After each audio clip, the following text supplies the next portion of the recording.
Kingdom.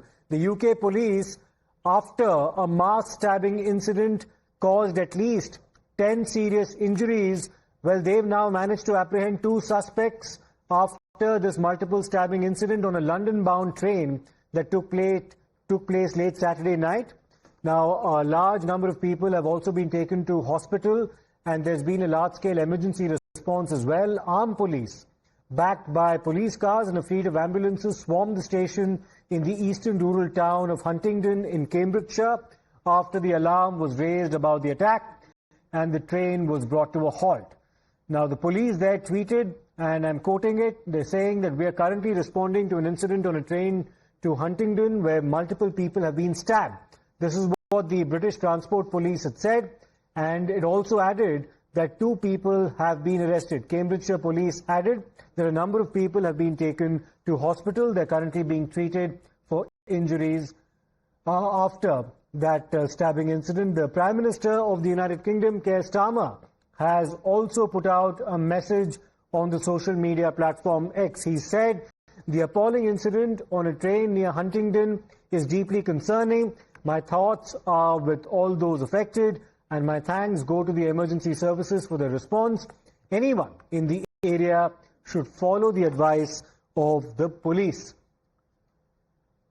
Let me go across immediately to my colleague Srinjoy Chaudhary, who brings us the latest updates from what's transpired in the United Kingdom. Srinjoy, this is an extremely concerning incident.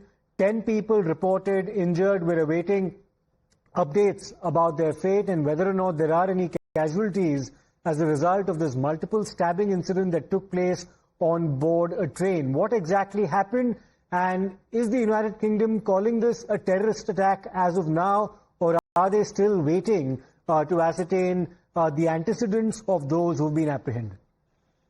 Yes, absolutely. The important thing is to find out who these 2 people are and why they did what they've done. Only then can we know whether it's a terror attack or not, because the motivation is very important.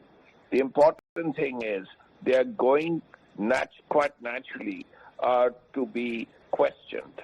And then, of course, we'll know who they are, why they did this, and whether they are part of a group or not. That's actually very important. Is this just the first one?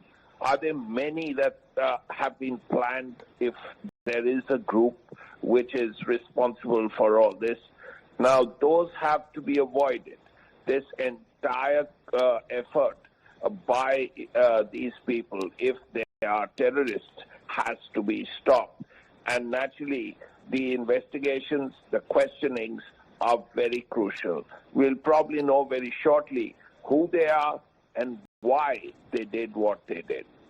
All right, Srinjoy, we'll await an official confirmation about the nature of the attack that unfolded on a train in the United Kingdom. We'll also await updates about whether or not there are any casualties. We're still trying to ascertain the identities and the antecedents of the 2 attackers or the suspects who've now been arrested on the part of the UK police, and we'll wait for an official word about what they have to say about whether or not this was indeed a terror attack.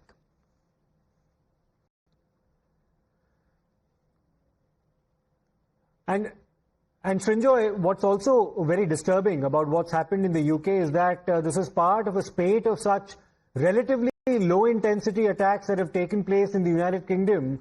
The big one, of course, was in 2005 when those bus bombings took place, but subsequently, of course, over a period of time, over the last 20 years, there have been several relatively smaller scale attacks that have been waged on the part of terrorists. As far as this particular attack is concerned, we'll wait and see as to whether or not this is indeed characterized as a terrorist incident. Once the identities of the attackers becomes clear and their motives established, that's when presumably the UK police might issue an official statement about the exact nature of the attack as well.